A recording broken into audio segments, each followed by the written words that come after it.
Experience this season at Vector Security Champions Lane, opening 4 hours before each home game. This fan fest has everything you need to get pumped for kickoff.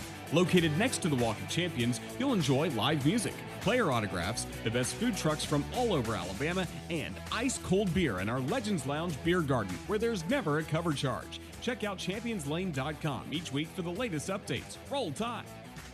Join us this afternoon for Crimson Drive, driven by NASCAR, streaming live at 2 p.m. Central on all CTSN social media platforms at UA_CTSN. Crimson Tide Today is brought to you by Vector Security Champions Lane. Crimson Tide Today is a production of the Crimson Tide Sports Network from Learfield.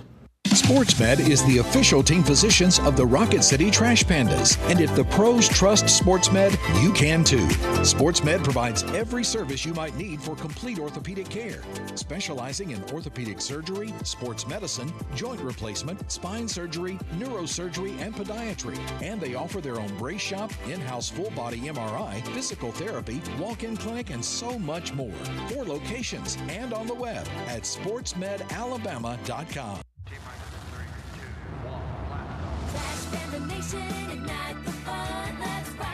Your Rocket City Trash Pandas are back for 6 games, April 14th through the 19th. Promotions include an adult replica jersey giveaway on the 14th, post-game fireworks to close out the night on the 17th and 18th, plus kids run the bases after the game on the 19th. Get your tickets and learn more about our weekly promos by visiting tptix.com. That's tptix.com. Let's rock it.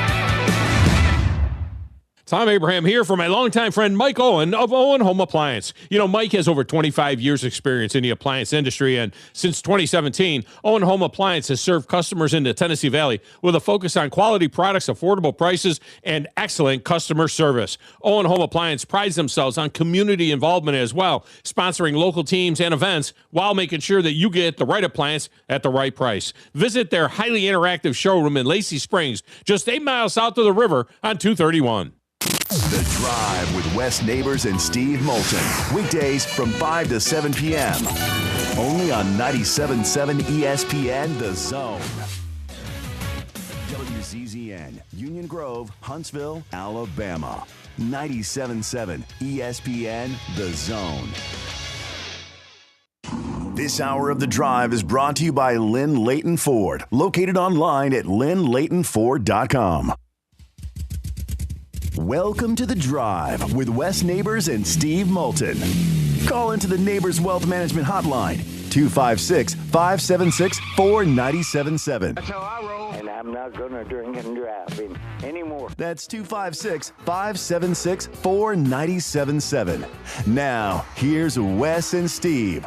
A pleasant good Tuesday evening to you. Welcome into The Drive. Again, flying a solo, sort of. Brian Temple behind the glass. Hey-o. Good to see you, sir. Good to be seen. Thank you very much. Walking you up to Alabama baseball. Only a 45-minute endeavor here today. As Alabama taking on UAB. This game will be at Regions Field in Birmingham, which, oddly enough, is the home of the Birmingham Barons. Why is that field open? Because they're here. That's exactly right. They're over in Madison. Yeah, they're over in Madison. Our very own Josh Carey is voice of the Trash Pandas, and he'll be set to give you all the play-by-play action over at Toyota Field. First pitch, I believe, is 6:05. That is correct. Game time or air time is 5:50 with Josh Carey, and they'll have the pregame over there, and then first pitch right after the Pledge of Allegiance or the national anthem will be 6. Or Pledge of Allegiance. I may do the Pledge of Allegiance. No. Yeah. I just say words. Hi, I talk for a living. How you doing? Coming up on the program today, Grant Boone is fresh back to Texas after spending what was his 15th consecutive year anchoring the coverage of Amen Corner at 11, 12, and 13. A tradition unlike any other. I'm telling you, his voice is silky smooth, and it's always fun to talk a little golf with Grant Boone. I actually recorded that conversation about 35 minutes ago. So don't Don't go showing people behind the curtain. Grant's a busy guy, though. Yeah, he had a window. So in Atlanta, that was a faux pas that I just did right there. Right. My PD back in the day, if I said, well, I pre-recorded this interview, I just would have lit me up. Oh, good. So now it's old. Yeah, just would have lit me up. But I'm telling you, it's a conversation worth listening to. Yeah. So that is why I'm telling you. Must be all the old school stuff we were talking about a few minutes ago. Yeah, probably. Got some of that guilt from some of those older guys who used to not shy about throwing things across the studio. Yeah, no, trust me. I still got a dent in my head from a pen. There were certain rules we had to live by at WSB, and one of those was Bugsy did not like it when you said pre-recorded interview. Even during the Braves radio network, when you knew Skip wasn't literally sitting down with Bobby Cox 20 minutes before he first thought he just pitch. had his running shoes on. Yeah. Anyway. We had to be careful not to move the morning guy's ashtrays. That's how old it goes. We had to clean them for him, but put him back in the exact same spot. So, one thing that has changed that I didn't think would ever change was this. Like, I own these. I own these headphones. Oh, that's where I developed. I own these headphones. That's where I developed my absolute insistence on having my own headphones. So we have studio headphones, and I don't use them. You are welcome. Well, thank you. I think Wes bought a couple of them too, and I recommend. And I donated a couple as well. Yeah. But I mean, anyway. All right, I'm getting. If you'd like to, we can do a whole half hour on the Sony MDR 7506. That's all you right there. And the MDR V6, the consumer model. The Sony headphones that I've had forever. Oh, they're trashed. And Well, that was from the 90s. Yeah. Well, see, there's some others, and there's another pair over there, and there's a couple pair of Sennheisers that evidently we'd let apes in here over the weekend, and they just flossed their teeth with it. I'm just telling you. All right, I did want to get to some audio from Alex Golish as Auburn had another scrimmage today as they get ready for A-Day coming up on Saturday. And looky who was in town here today down on the Plains. Appreciate y'all being here. Just got done with a situational scrimmage. First, Coach Malzahn came out. That was his first one of spring. I've been trying to get him here. He's moving back and will be a huge resource for me, and super grateful for him and Christy and the support that they've shown myself and Lex, and which has been awesome. So super grateful to have a wealth of knowledge here and a guy that cares about Auburn so dearly. Situational scrimmage. We went right at 100 plays. So really, again, for the twos, kind of a half of football worked. Started out with a coming out drill. So the ability to get a stop and drive the field, which was a really good work for us. Worked some second and long situations into third downs, playing them out, and then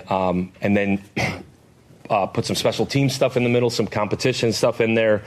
And then worked some third downs, and then worked some red zone, worked the Iron Bowl period, was an end-of-game situation. So a lot of really good situational football. I think that's kind of our next step as a team, is not just how do we play, the intent which we play with, certainly the mentality which we play with, but, man, now situational football. I think when you get to situational football, we talk about winning in the margins so much.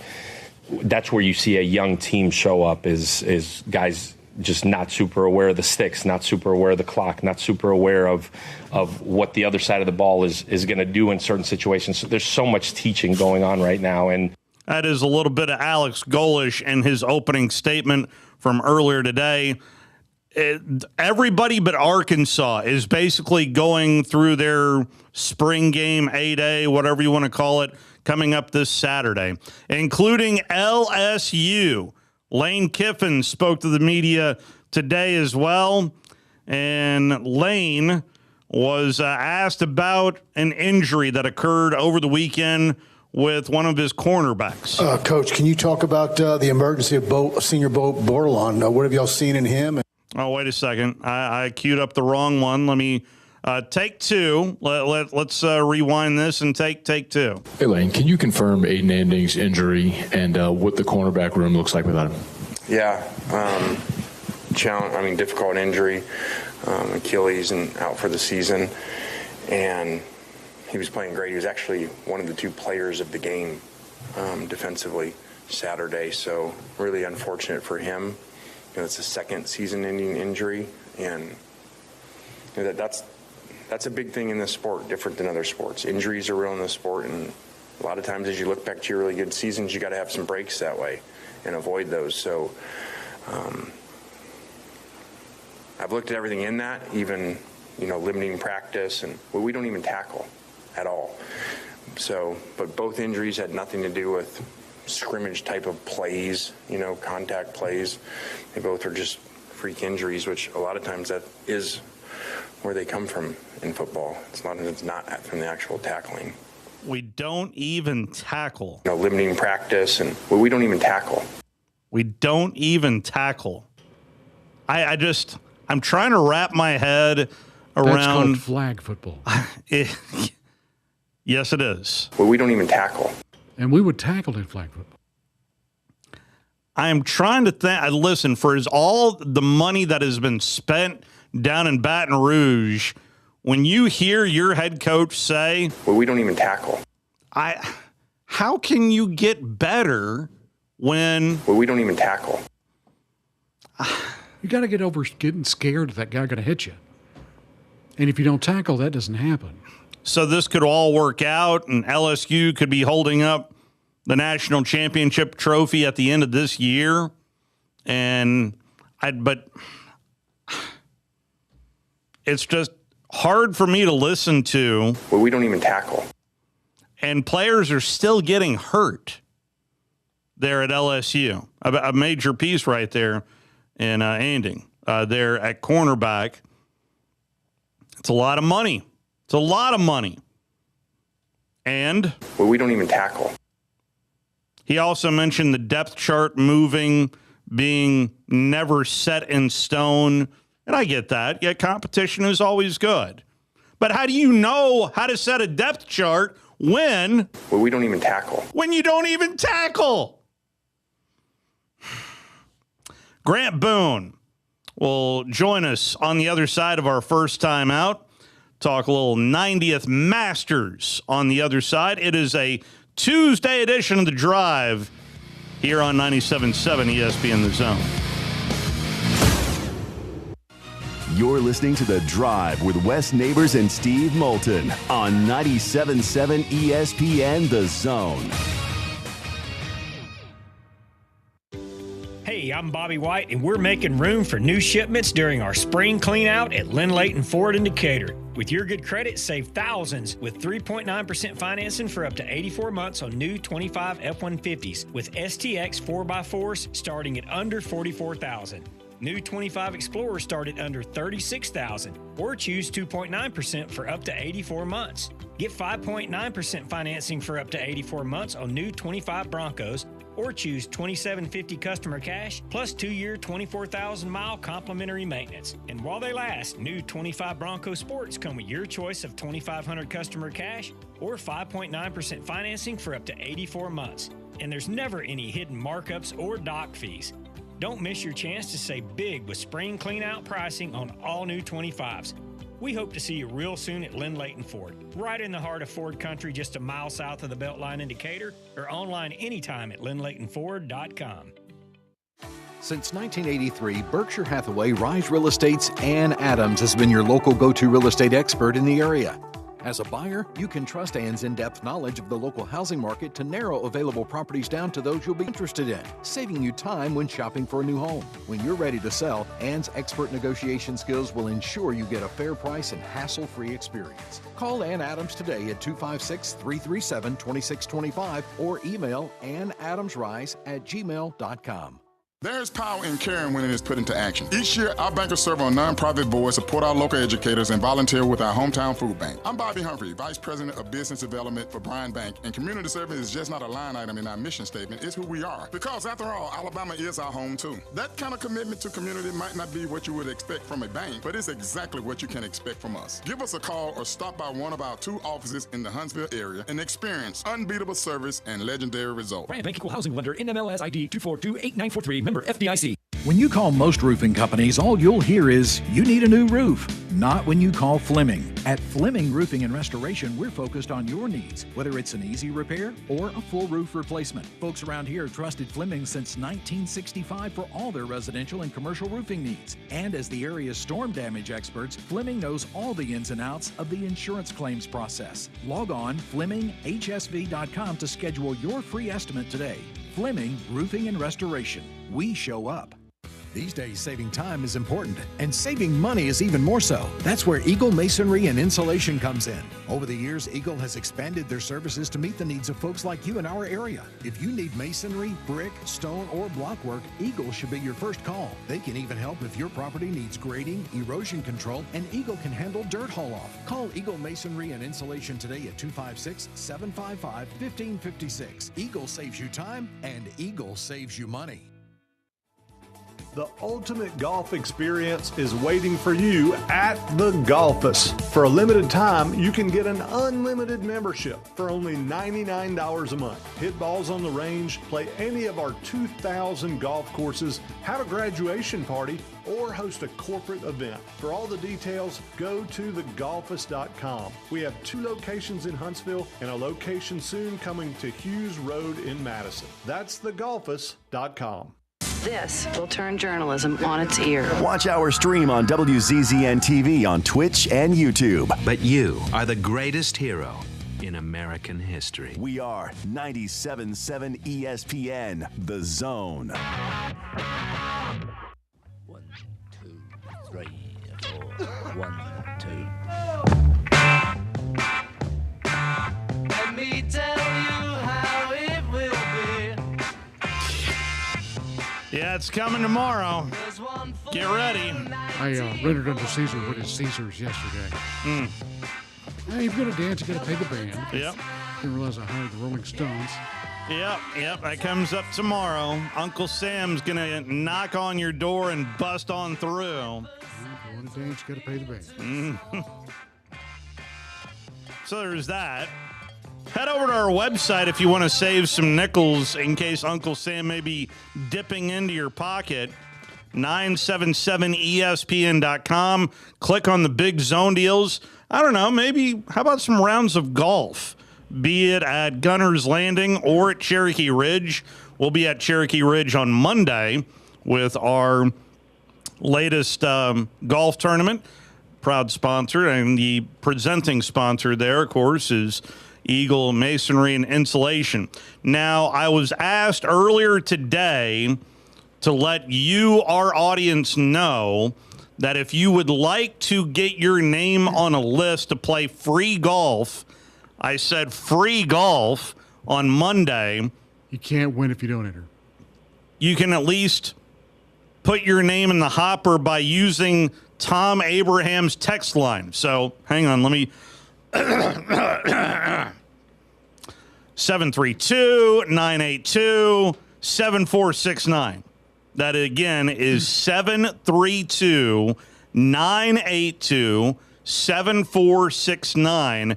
If you'd like to put your name in the hopper to potentially play some free golf Monday, we might have a couple of spots open for you. Maybe. Right now, do it early. It's first come, first served. You're getting the first shot at this. We haven't done this at all. You could fill up this list before Tom even comes on the air again tomorrow. So there you go. 732-982-7469. 732-982-7469. On the subject of golf, Grant Boone, again, was anchoring the coverage for the 15th year in a row at 11, 12, and 13 at Augusta National, and started out my conversation with one of my favorite parts of the 90th Masters. Right out of the gate, I want to let you know my favorite part of the entire Masters coverage was you on Sunday describing how Sergio dismantled his club. I don't know why the word dismantled it was a fantastic moment for me. I think I said disassembled. Yes, thank you. I knew I said it wrong. Disassembled. And then Mark said, that's putting it diplomatically. I said, well, there's grace at Amen Corner. How many years has it been on Amen Corner for you now? 15 years at Amen Corner, and then 2 years before that doing featured groups. Wow. I mean, that's awesome. I mean, that is truly a bucket list, and you get to live it out for 15 straight years. That's pretty cool. It really is. Yeah, it's every year. I can't believe I get to do it. Well, Rory, I know probably the biggest story was the lead after 36 holes, but ultimately, what were your big takeaways from this 90th Masters, Grant? Just that Rory kind of did what he said he would do, which is play like a guy who knew he had a green jacket already in his closet. He did not play his best by any means on Saturday or Sunday, but he was great when he had to be. And as was the case last year, you could argue that Rory won the Masters on Friday afternoon late when, he birdied 6 of his last 7 holes. And that stretch, I mean, I'm going back to our time around Amen Corner, and I'm keeping tabs on what's happening with the rest of the tournament, but I am locked in, of course, because those are the 3 holes we have. And Patrick Reed came through Amen Corner and had a putt to take the lead outright on Friday. And he just missed it. And that was how tight things were. It was, a really bunched up leaderboard. And then all of a sudden, you look up and Rory's ahead by 6. And it was because of how he finished. It was the birdie at 12 on Friday, the birdie at 13 from out of the trees. And, that finish is he still had to hit the shots on Saturday, Sunday, but it was really that stretch that put him out in front. And then when it came down to Sunday, you think, let's say that what happened on Sunday this year would have happened last year before he had won a Masters. Yeah. He 3 putts from short range at 4 after missing the green and then pitching on, 3-putting double bogey. Now all of a sudden he's 3 shots off the lead. Does he still come back and win? He could have. He's that good. But there's some, and goodness knows, just because you won a Masters doesn't mean you're going to go do it again. And just Jordan Spieth 10 years ago is a great example, who, having a 5-shot lead with 9 to play and losing it. But there seemed to be a calm in Rory in the midst of the chaos that I think had a lot to do with the fact that he already had a green jacket. And to me, the other storyline is if Scotty sinks that putt at 17, how does Rory attack 18? It's a great question, and we'll never know. Some would say, you can't. It's like when a runner gets picked off first, the next guy hits a homer, and you say that'd have been a 2-run homer. You don't know that the guy would have hit the homer if there was still somebody on base. So you don't know. Mm-hmm.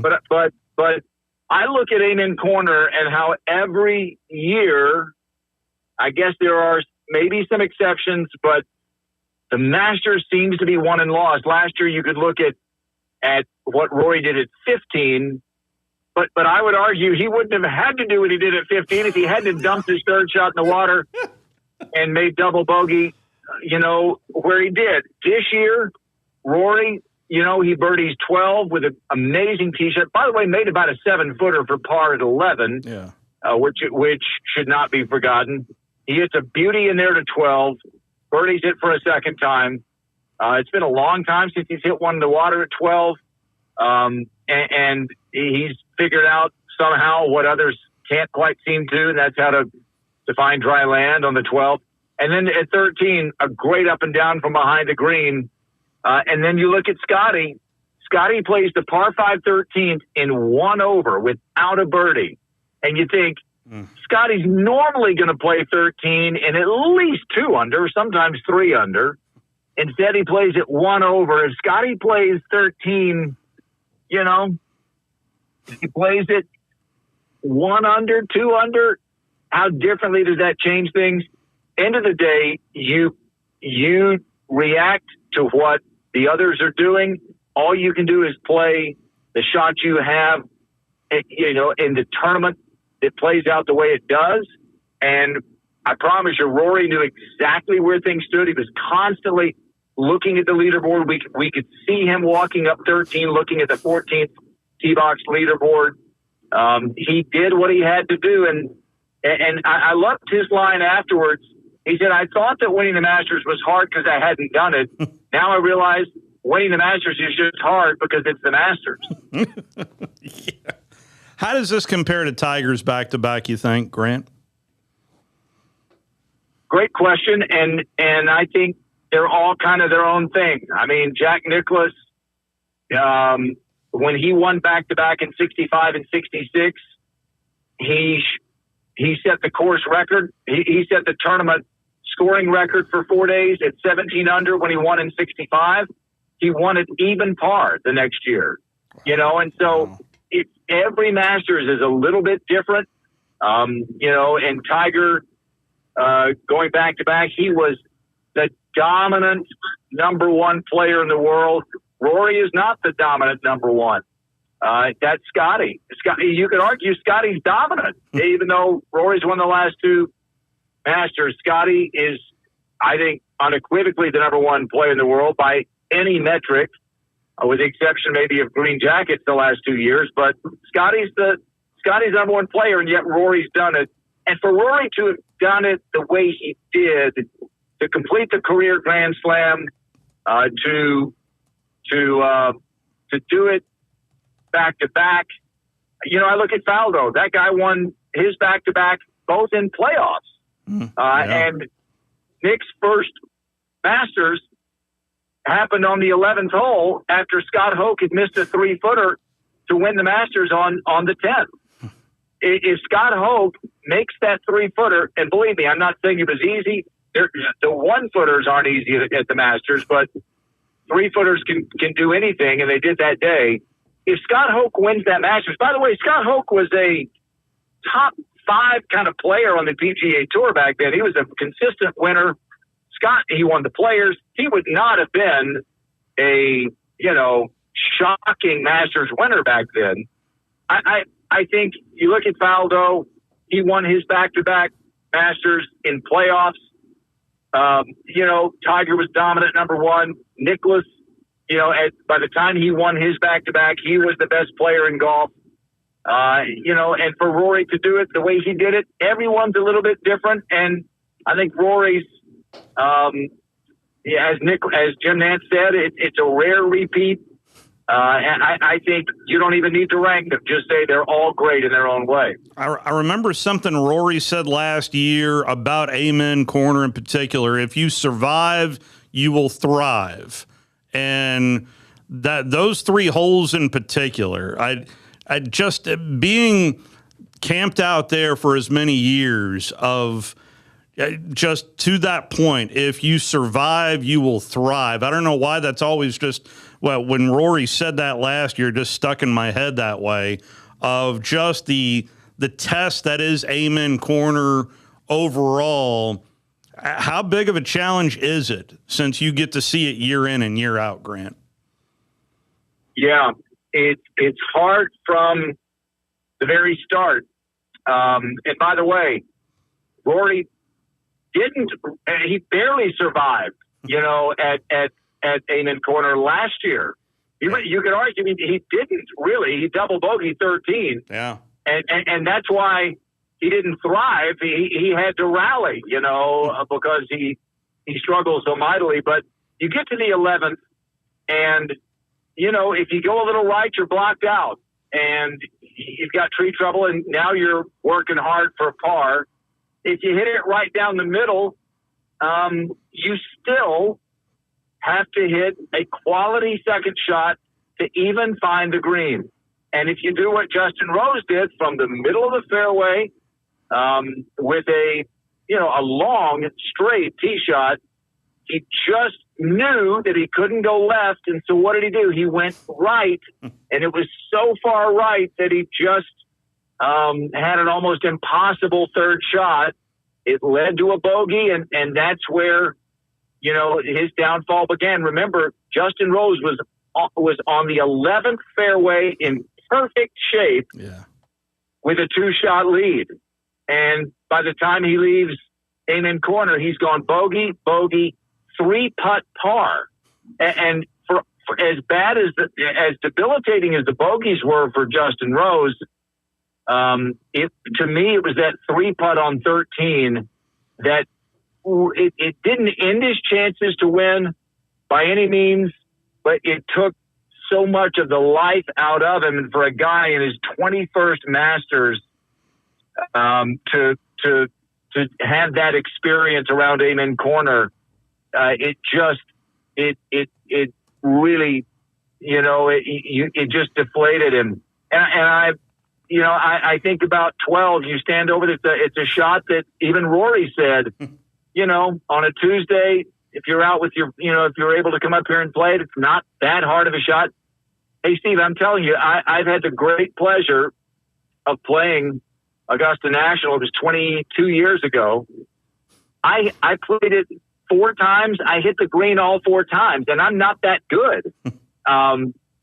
But when you compress the ball the way these guys do, it puts the kind of spin on it that makes even a slight gust dramatically change the distance the ball travels. And the wind lays down, all of a sudden you're deep, and now you're struggling. When gust comes up, now you're likely in the water. And we've talked through the years that a left-hander has an advantage because of the way the green is shaped.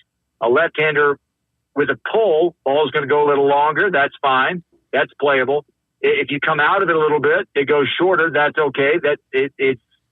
You could be on the front side of the front part of the green and be okay. Right-handers, it's brutal. And we saw it with Spieth 10 years ago, putting 2 in the water. Then you get to 13, which has been moved 35 yards back starting in 2023. And you've got to hit a terrific tee shot to even have a chance to go over the green. Scotty hit one of the fairway on Sunday, and I thought he was going to go for it, and he opted not to, perhaps because he had put it in the water before, the day before. And so it's from start to finish, it demands power, it demands precision, and just when you think you've conquered it, like Justin Rose, 2 exquisite shots at 13, now you've got to putt it. Oh no, 3-putt ball game for Justin. So from the moment you enter Amen Corner until the time you leave, you're stressed to the max. Talking with Grant Boone, who once again anchoring Amen Corner Live for the 15th year in a row. And was that as pristine conditions as you've ever seen at Augusta National this past week? Well, I would only say no because of how amazing it is every single year. I would say this, it was firmer and faster this year than it often is. Yeah. There was sunshine all week.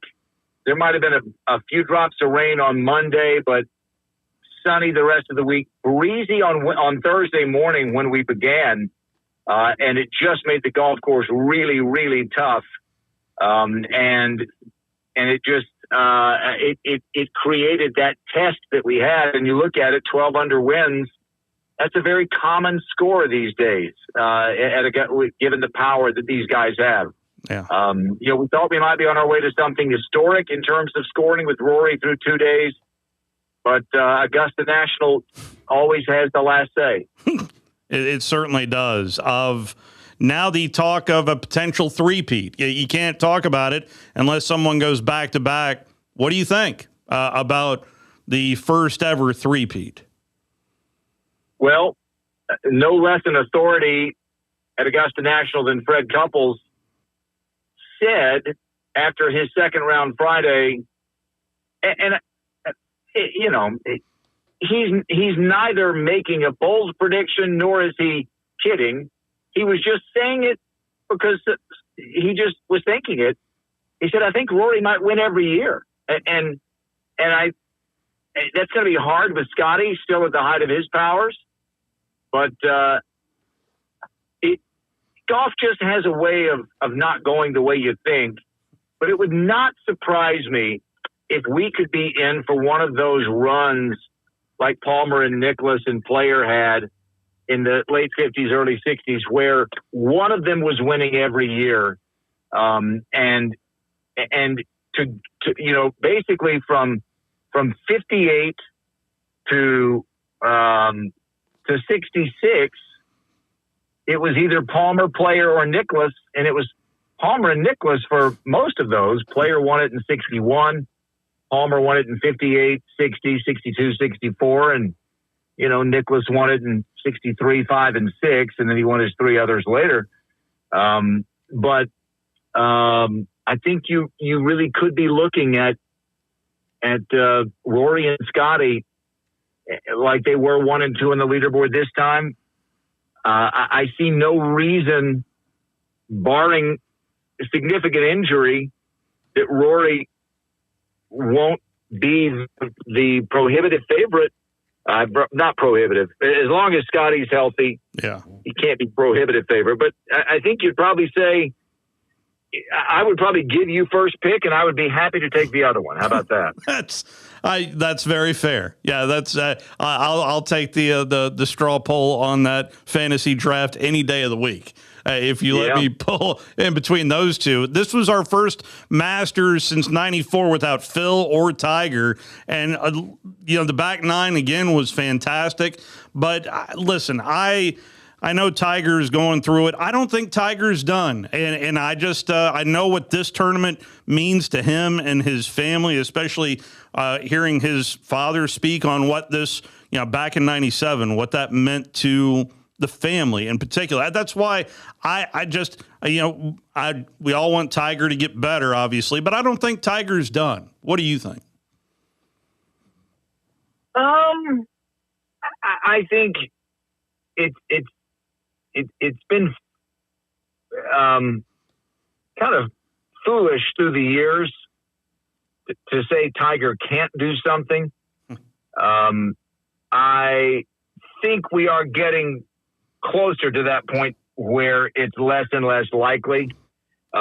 He, played a little bit of TGL. Yeah. And I think people I talked to said he was very much planning to play the Masters. But when you consider, what this golf course presented, I'll tell you this, the conditions this year, to me, would have favored a guy like Tiger. He's not short anymore. He's certainly not among the longest. But this would have been I'm looking at some of the success that Couples and Olazabal had on Thursday for a stretch. Couples really struggled the last 5 holes.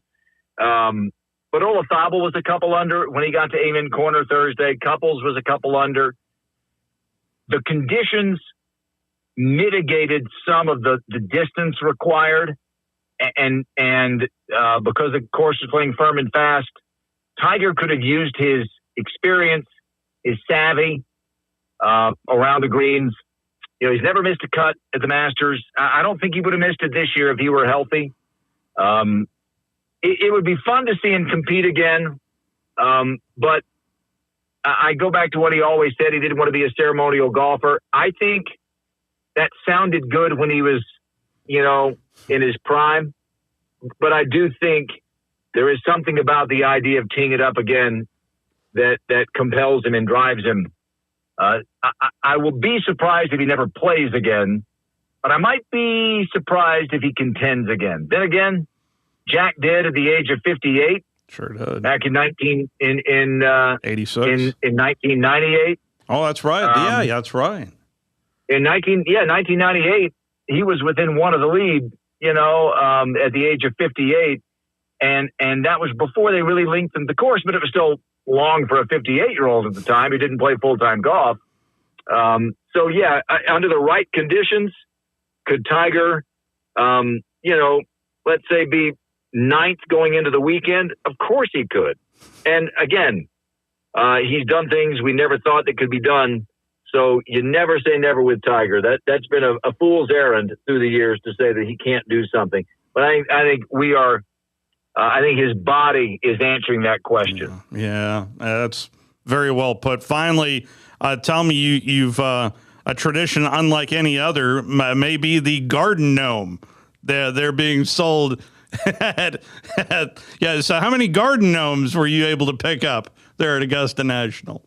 Boy, I didn't get any, and I regret it. I didn't get a chance to go to the merchandise shop until Saturday, and they were pretty well cleaned out of everything.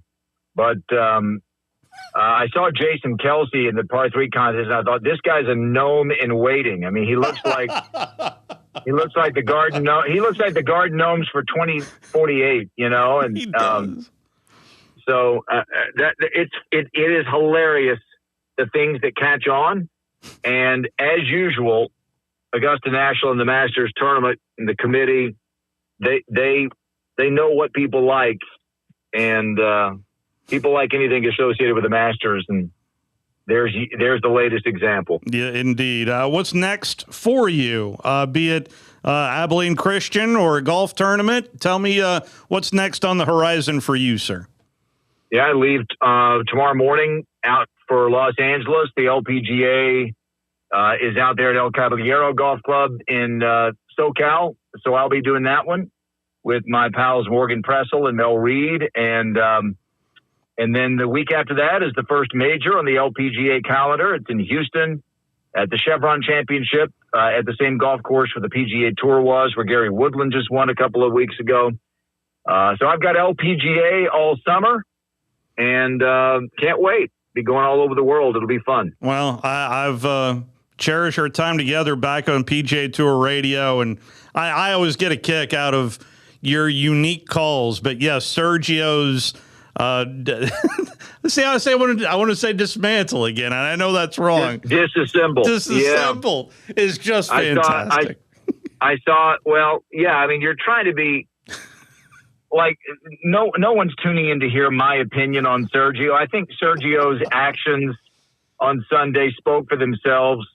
It's unfortunate because here's a guy that when you think of Sergio, I don't know about you. When I think of Sergio, I think of the shot he hit at Medina, battling Tiger in '99. He was a teenager trying to win a major, and such joy and exuberance and there was in Ryder Cups just so much excitement, and the game I think beat him down over the years, and he became just an unpleasant person to be around. Maybe not in day to day in real life, but or non golf, but at the golf course, on the golf course, he looked miserable. He looked like he'd rather be anywhere but the golf course, and I think some of that was just the weight of the expectations. And I think when he finally won, you saw the joy come back briefly, but it was a real shame because it wouldn't have mattered if it were the Masters or wherever it was, but for Sergio to do that, it was disgraceful. And I think he said that he owned it. I saw today that he put out a statement, and that was the very least I thought he could have said. It just kind of it was an ugly smudge on what was an otherwise masterpiece of a Sunday at Augusta National. Yeah, but I think in the end, people will remember Rory more than anything. Of course. Oh, yeah. Believe me, it's a smudge that was erased by Rory's brilliance. So there you go. Grant, thank you so much, sir. And safe travels, and I'll be watching and listening as always, sir. Okay, Steve. Good to talk to you again. That is Grant Boone, as he will once again be traveling all around as we are getting ready to hand things over to the Crimson Tide Sports Network. Alabama taking on UAB. For those that want to listen to Trash Panda Baseball, that'll be over on Talk Radio WZZN. That pregame starts here in about 8 minutes' time as the Barons are in town because Alabama is playing UAB in Birmingham at Regions Field. It all ties in together. All ties in together. It's all just tubes. Oh, did Grant finally respond to me? Wait a second. 20 seconds. No. T-Bob Abear just texted me. Oh, well, at least it wasn't about your car's warranty. This time. Good night, everybody. What he said. This hour of The Drive is brought to you by Lynn Leighton Ford, located online at lynnleightonford.com. Hey, I'm Bobby White, and we're making room for new shipments during our spring clean out at Lynn Leighton Ford in Decatur.